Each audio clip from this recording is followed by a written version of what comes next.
You're listening to Engaging Early Learners. I'm Rachel Glassman, special education teacher and resource creator. This podcast is your go-to for classroom strategies and teaching support that you can actually use. Whether you're on your way to work or heading home, I'm so glad you're here. Let's dive in. Hi, everyone. Welcome back to Engaging Early Learners. Today, I have another special guest joining me as part of our summer guest series. And this is someone whose role I honestly don't ever think gets enough recognition, whether you call them teaching assistants, instructional assistants, paraprofessionals, paras, classroom aides, whatever you call them. These educators are often the glue that holds our classrooms and us teachers together. I know for me personally, I truly could not do my job without the amazing TAs, assistants, and these educators that have worked with me all of these years, that they truly keep our classroom going, and they are, I always say, my right and my left hand. So today we are going to talk all about what this role actually entails, what makes a great teaching/assistant partnership, and hopefully give a little appreciation to those people who truly deserve it most. So without any further ado, please welcome my colleague and my friend, Stacey. Hello. How are you? Good. So I feel like we should probably start with the basics, just like, who are you? How did you get into this role of being an amazing instructional assistant? Maybe like what grades have you worked with? Whatever you feel like would give our audience like the best background of you. Okay. Well, when I started many years ago before I became a mom, I was in banking doing mortgages. I had an office in my house. I was working with money and numbers, which I love, but then I was a stay-at-home mom for many years. And when I went back to work, I decided, what better job than a job in the school that works with my kids' schedules, where I can be home for them. And I went as a lunch aide. Thought, this is great. I didn't know how I was going to do with all of these littles, but I ended up becoming obsessed with kids. I never thought that would be me. Because I was always a sarcastic mom, a sarcastic aunt. I have a lot of nieces and nephews, and I just loved them so much. And I immediately took a liking to children with special needs that needed support. So when I was a lunch aide, I actually immediately became a lunch aide for the ERI program. And that was what I did all of my years as a lunch aide. I actually went and got my CPI certification as a lunch aide. And I had never completed college as a young adult. So I was like, you know what? I'm doing this. So I went back to school full time, got the credits I needed, got my sub-certificate in order to be an instructional aide paraprofessional, because I felt like I wasted so many years of my life not doing it. But I also feel blessed that I do it now, because it was something I was so passionate about that came to me later. I knew it was what I wanted. I love that. I love talking to people that weren't teachers and then became teachers. Like, I think that that's so cool. And being a lunch aide was like the perfect transition for you. You kind of like dipped your toes and then you were like, oh, okay, I could actually do this. Absolutely. Absolutely. And I worked with someone who I admired and respected so much for so many years. And he and I actually went through our accelerated credit program the last time, and he became a certified teacher at the same time that I became an instructional assistant, and I took his place in the ERI self-contained environment when he became a teacher in the same Yes. school. Shout out to him. Yes. Yes. What grades did you start working with in ERI then? And then maybe like since then, what kind of classrooms have you been in? Because you've been in a couple different classroom settings. Yes. So I started out in self-contained ERI with third and fourth grade. That was my first full-time, full-year experience. But then I ended up going with a student who transitioned into general education, into the bigger classroom. I went with him. CST admin thought that that was an appropriate move for him. And I stayed with him through his fourth grade until he went on to the intermediate school in our district. And I had two students that I was with for those 2 years. And then I ended up staying in fourth grade also for other transition students that were transitioning out of ERI into a general education classroom as their support person. But not only that, I also had another student that required a shared aid as well, not for ERI, but for physical needs as well this year. Yeah, they keep you busy over there. Yeah. Yes, And you very. also, this year, you spent some of your time in a resource room too, a little bit, right? Like your student who was in gen ed would sometimes go to resource room, like a little bit of a smaller setting. Yes, that was different. That was new for me. We would leave the gen ed room to go to his smaller group resource room for part of the day, and then we would go back. After lunch, he would be back. Yeah, you were a busy bee. Busy. Yeah, walking a lot. Always with my right hand over there, my student, always with me. We were very close. Very close. Yeah, which was super, super cute. All right, I have a question. What is something that people, other teachers or non-teachers, would maybe be surprised to learn about your job slash role? I think what would surprise people is that they assume that an assistant, a teacher's assistant, which is what many people who are not in education call it, is that I'm not assisting with the teacher's lessons. It's not an educational job. It's basically being able to get to know your student immediately, develop a trusting relationship as fast as you can. You have to make decisions on the fly. You are a coach. You are an educator. You do assist, but you are a counselor. You are their advocate. You are their person all the time. They depend on you. You have to be able to make decisions and modifications quickly, whether it be to de-escalate, to remove the student, to be able to look at their body language to see if there's something going on there that may be triggering them into a behavior or an emotional state. There are 21 other students in that classroom, so your responsibility is to stay calm and to be Yeah, able to react all the time. It's an emotional need. and to like literally predict the future. And I think it's important to note like your experience is mostly where you are one-on-one with a student or you're a shared aid for just like a couple students and like that's your priority because I know there are teacher assistants out there that are truly a teacher's assistant. They are assisting like the whole room, right? Maybe the room Right. is above the number for like the code and they need an assistant in the room. So every situation's different. This is just Stacey's experience and while you were talking, I thought about like, you know how they always say like teachers have so many different roles, like we're a nurse, we're a counselor, we're a this, we're that. It's the same for you. Like you are all of those things like we are, especially in your role. So I feel like that's important to recognize and note. And it's not just our students that we are assigned to. You end up becoming that person to all of the students Yeah, in the because just classroom. because you're in that classroom focused on two or three kids, you're not ignoring the rest. No, absolutely not. There are a lot of things, Oh, yeah. And sometimes other friends, other kids need your help more than the kids you're supposed to like quote unquote be there for, which has right? happened many, many times. It's happened. Of Yes. course. Of course. You never want to hear that. Oh, um, after recess, I need to talk to you in private. Oh, oh, Oh, I don't know. things you don't want to hear as a teacher. That is one of them for Right. Yes, and yes, correct. you probably hear it just as much as the teacher does, obviously. Maybe even more Obviously. because maybe the teacher is getting ready for the lesson and they're like, Exactly. hey, Miss K, hey. Yes. I need you for a moment. Can we talk in private? Yeah, especially the assistants in my classroom, they go to lunch with my little friends, so they really get that. And then the I best is did my do that. kids will come. I did Yeah, do. you've done that. Yeah, Yeah. my kids will come back and they'll try to tell me something that happened at recess. And I'm like, "Did you tell one of your teachers that was at recess?" "Yes." "Well, then I don't want to hear it." It's Right. like when you go to mom and mom doesn't handle it, so you go to dad or vice versa. Yeah, Exactly. I feel like that's the same thing. I like that was handled. Don't come to me. Right. Oh my Old goodness. news. Old news. Right. Moving on. Next thing.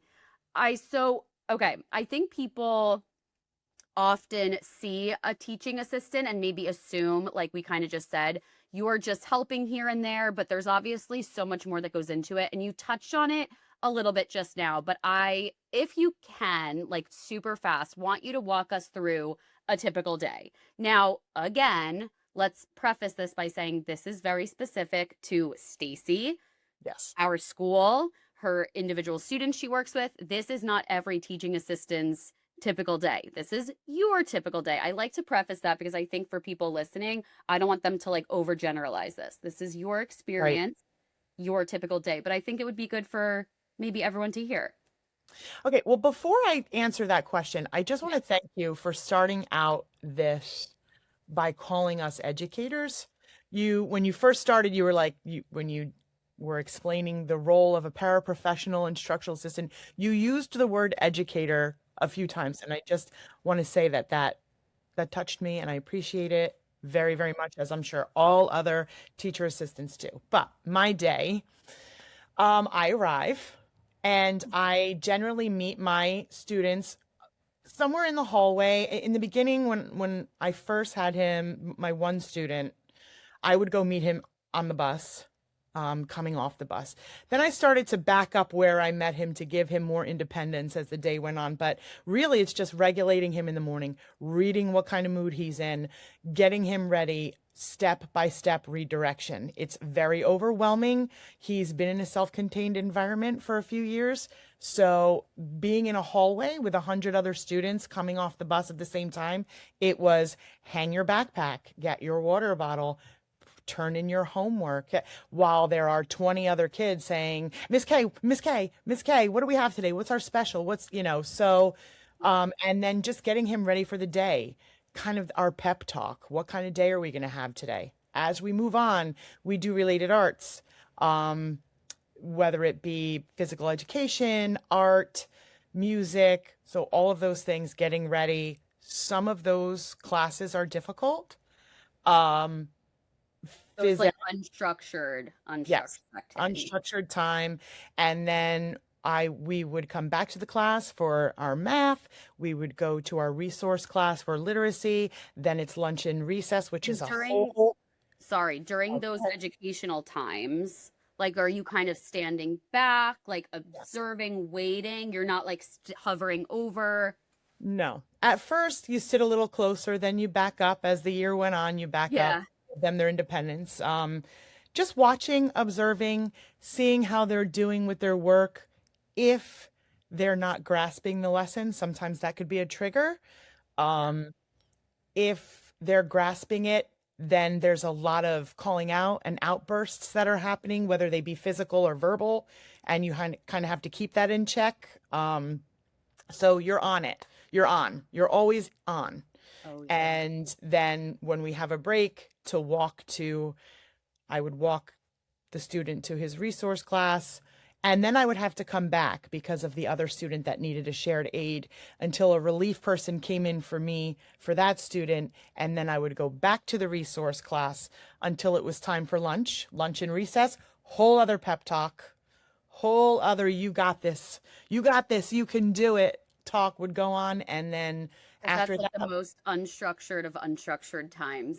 yes, and I did not have lunch duty. Some instructional aides go with their students to their lunch. I did not, um, which I was so grateful for this year because I needed that break. Like, Yeah. ugh.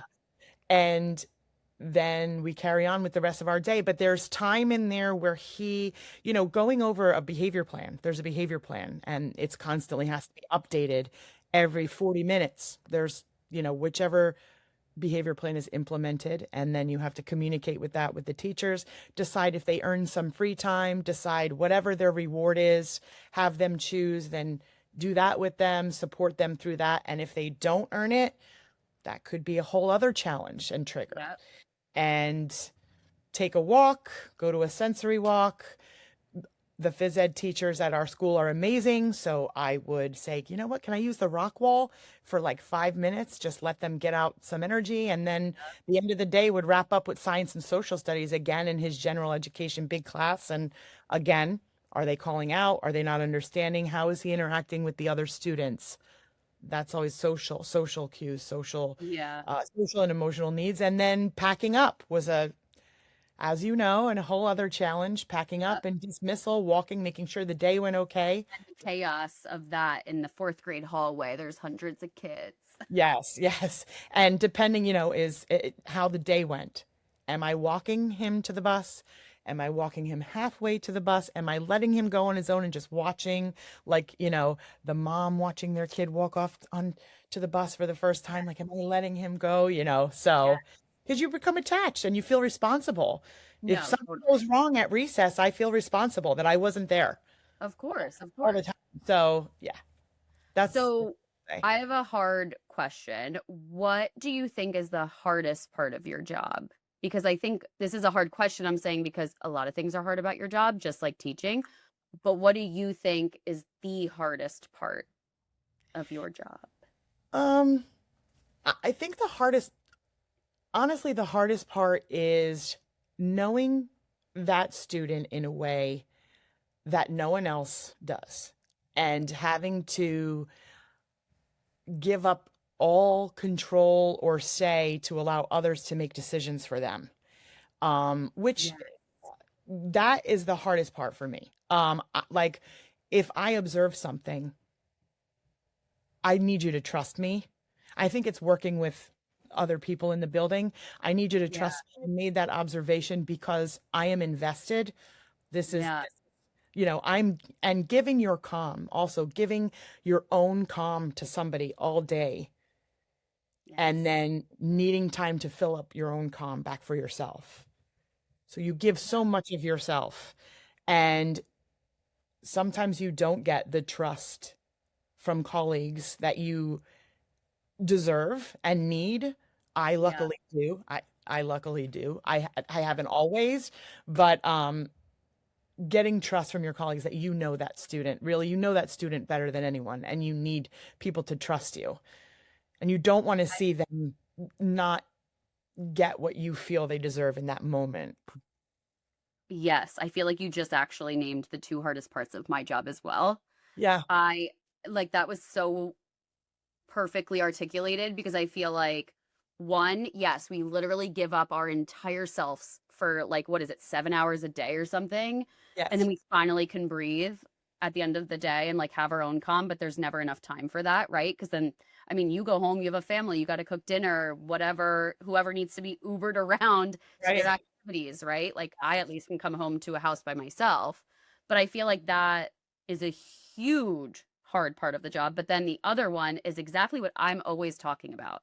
Like, it is so hard to know in our like gut what this kid needs and not be able to get it for them. That is like my biggest struggle in Yeah. teaching. I feel like because there's always other factors or someone that's stopping it for whatever reason. And it's so hard. That is so hard. I've definitely talked about that on here before. So I'm glad you brought that Well, up. to And be questioned especially, in the moment too, to be questioned in the moment, like, why are you doing that? Well, please just trust me for a minute. Like, right. Well, ask me especially, later. right. Like I feel this, but at least like when there's a meeting or an IEP meeting, like I'm brought to the table. You are not even able to join, at least like ha- the way I've experienced it. Like you don't join those meetings. Like you have to just be told what to do with that child after the fact and hope that they used your advice or like your observation to best like make those corrections for whatever plan they're giving you. And like that must be so annoying, honestly. Well, frustrating, I would say, and sometimes deflating would be a word I would use. Like you're you feel so good about what you're doing, and then it's like, ugh. But I have to say, like the special ed teachers on the team, were amazing, always asking me questions, writing things down, asking to meet with me before IEP meetings and stuff. Can we meet with you to discuss what's happening? That little question makes you want to just keep doing your job even better. Like makes it's so encouraging and reinforcing to what you're doing. And that is rewarding Yeah. to the student. That it contributes to the student's success. Okay, so you perfectly segued for me because I want to talk about collaboration. And I always tell people, especially when I work in a classroom with not just me, there's other adults in the room, that a great classroom is not just because of one person. My assistants in my classroom are literally my other limbs, and they're the only reason my classroom functions. It's a team effort. So, in your opinion, what do you think makes a teacher easy to work with? And then if you want to share what makes someone hard to work with, go for it. Um, communication is number one, obviously. And the teacher, like for me, the teacher you're working with has to be approachable. You have to be able to like just go up and say, "Hey, I just have to run this by you really quick." Like I always respect the teacher. That's their classroom. They create the environment, but I need to be able to communicate with you, and I need you to trust me, and I need to trust you that we're doing what's best for all the kids. But communication, being able to have conversations that aren't always comfortable, what you're approaching someone with isn't always sunshine and roses. Sometimes it's difficult, and you have to be able to be approachable and make it as organic as possible in your conversation. We're talking about children here. Yeah. It's not about me. It's not about you. It's about them. And we need to talk and work it out and make time for that every day, every single day. Yeah, I think that's important. I've talked, I think, on here about co-teaching. I have 4 years of experience doing co-teaching, and I always said that was like a marriage, like a literal arranged marriage, and you are stuck in it and you have to make it work. And I've always talked about how, even though sometimes it's super hard, that communication is so important. And I think the same goes for working with classroom or instructional assistants in Yes. your classroom, the same as co-teaching, because to me, like, we're all just co-teaching, especially like in my setting. They're leading small groups, like they're teaching when I'm teaching, everyone's just teaching. So it's Yes. essentially the same thing. You're in this arranged marriage, you have to make it work. You have 20 kids in your arranged marriage, and you need to, like, mommy and daddy need to get along. So Yeah. everyone needs to get along, and you're right, you have to be flexible, you have to communicate. And I think that open communication from both sides, because I think, and we can, I have this question for later, but we can go into it now. Accepting feedback, I think, is super important. And someone actually posted on my story that they wanted to talk about this. They wanted us to talk about it.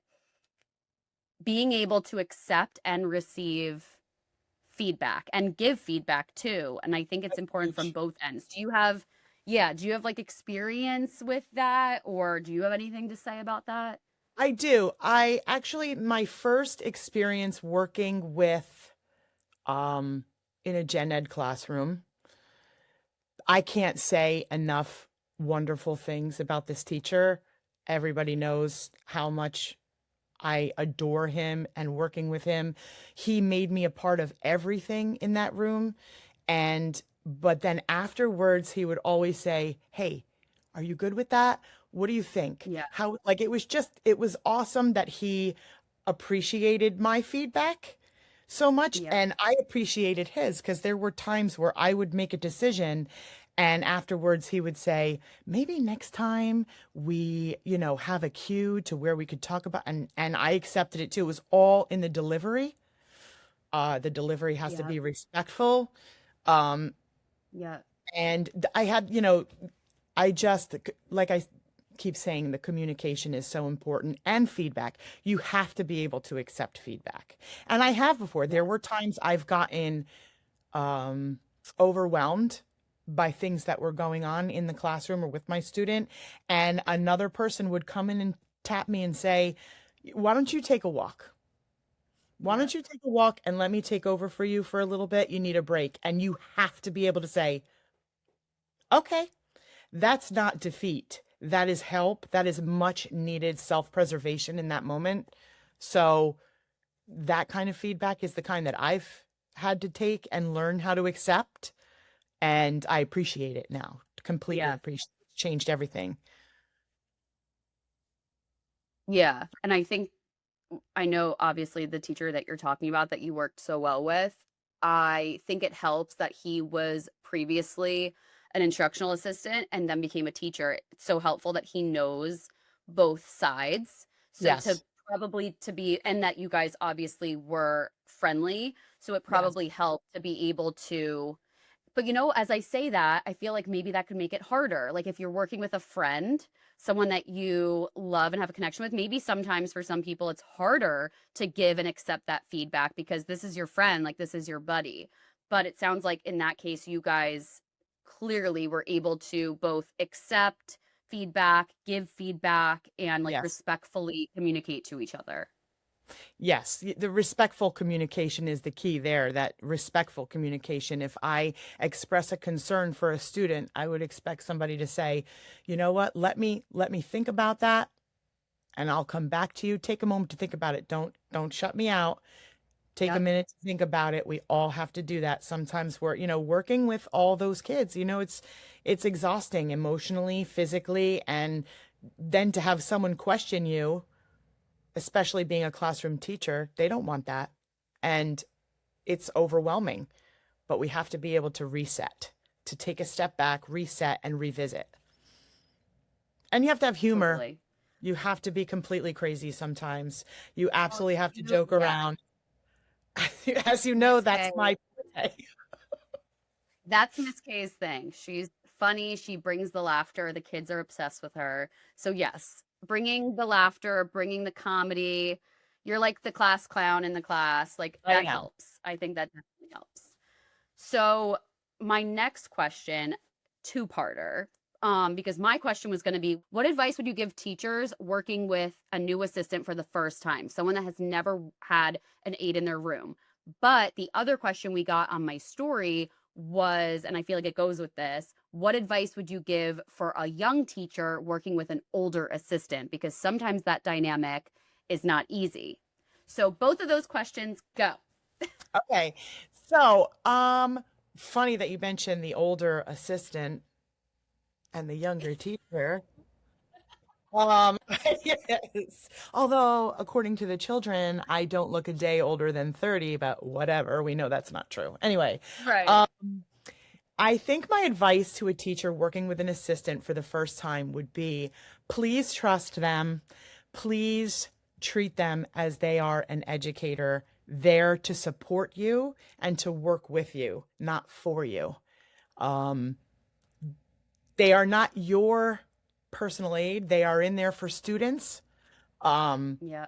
they need to work with their students, and you need to allow them to do so while Yeah. also getting your job done. Like, just trust them, have an understanding. They are an educator. We are educators. We are very involved in all the aspects.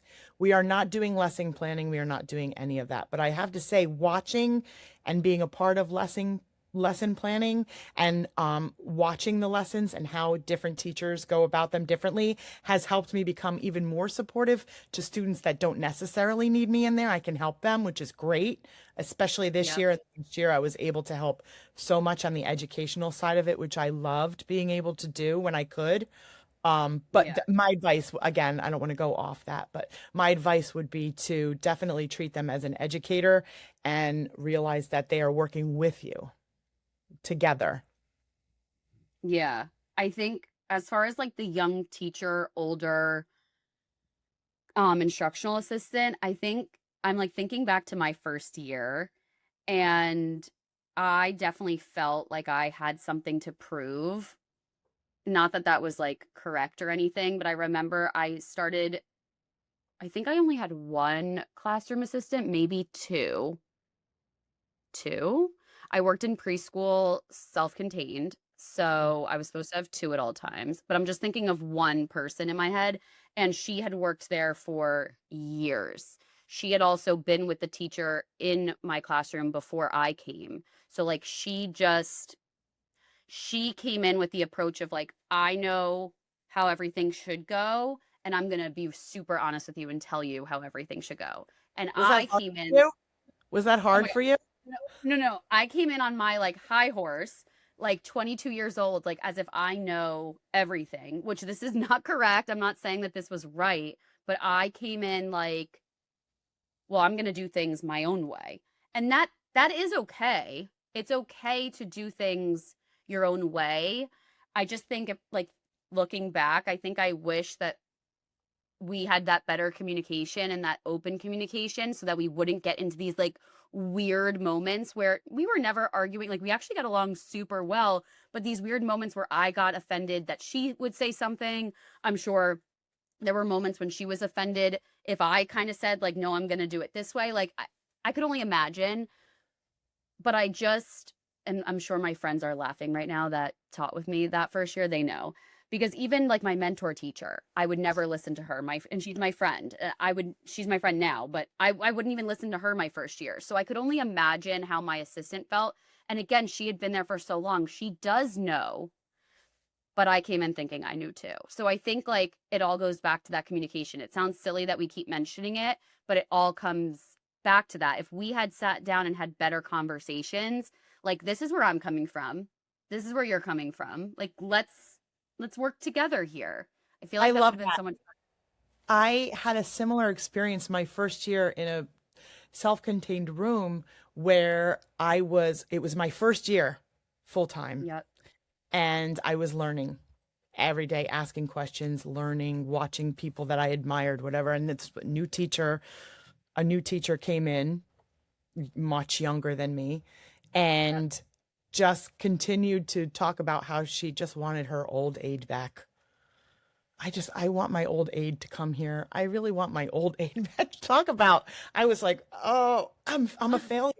I'm a failure. And I would go home and be so upset. But then finally I was like, you know what? I have to address it. And I said, am I doing something wrong? Is there Right. something more you need me to do? Is it, what am I doing that's making you want your old assistant so bad? And it was a realization for both of us that I needed to address that because I was feeling some kind of way. And she realized that what she was saying was upsetting me, but it wasn't meant that way. It was more of a, oh, I'm new to Right. this, and that's my comfort zone. And so it was great that we had the talk. Yeah. There are times that you can be like, oh, so I get it. Wait, I feel like that's such a good example though, because you probably were taking it like, oh my God, I'm the worst. And she wants her other eight back. Meanwhile, she was just like, I feel a little insecure. Like, I don't feel comfortable. I want my comfort zone, which is my old assistant. That's so Exactly. interesting. And all it took was one of you like breaking down that wall and just being like, yo, what's this about? Yes, that's exactly what it was. Like, what am I failing? Am I failing you? What am I Yeah. doing wrong, please? And yeah, then it was a great You breaking moment squashed of it. communication. Yes, yes. All right, a couple more questions and then I'll let you go. So, can you share a moment cuz you always have such good stories and moments. Can you share a moment when you realized what impact you were truly making? Because teachers always talk about like how, we make an impact whatever year to year different kids, but your role, I mean, you are working so close with the kids that you're with. So you must be making such an impact on all of these kids, but do you have a specific moment you want to share? I do. One thing, this is going to sound so minute, but it was actually huge. So a student that I was with for 2 years, I was with him for 2 years as a lunch aide and 2 years as his full-time it's instructional assistant. And he would have moments. He had a very hard time with self-control when he would get emotional, and it would sometimes become a bit of a he would gain an audience, so to speak. And so I would very often have to remove him from the classroom, and I would say, what's going to work? What is going to work with this student? I tried music. Music worked a lot. Headphones and meditation music when a child is having work refusal has worked wonderfully. But I was like, breathing. He needs to breathe and calm down and realize this is a small problem. This is not a big problem. So this was a constant every day. Is this a small problem or is this a big problem? Breathe. And I Yes. would do counting, the square breathing, the counting. And then one day I noticed him sit back and go and did it on his own. I didn't have to tell him to do it. I didn't have to start the conversation. He completely took a step back and started doing the breathing and regulated himself. And I almost cried. And How then he cool is came that? up to me afterwards and he said, "Yes, Miss K, it's a small problem." And I was like, okay, now I'm laughing. I'm not crying anymore. I just loved him so much. And then when he was leaving to go to the intermediate school, I said to him, "Are you going to miss me?" He said, "Of course I'm going to miss you." I said, "Really?" He goes, "But there's one thing I will not miss." And I said, "What?" He goes, "You asking me, is it a big problem or a small problem?" Oh my And I was like, "Hey, get out of here." But then I watched him out of the bus for the last day. Wait, he didn't show like he showed emotion and anger and stuff, but not like emotion towards me, like the student I had this year. But he waved out the bus window and the tears were coming down his face. And I was like, oh my gosh, he does love me. But that was like a big moment for me watching him adopt that breathing exercise to regulate himself without me prompting him to do so was just a huge moment for me. Like, oh, I did something right, like I helped him. It was great. Oh my God. I love that, especially because I know who you're talking about.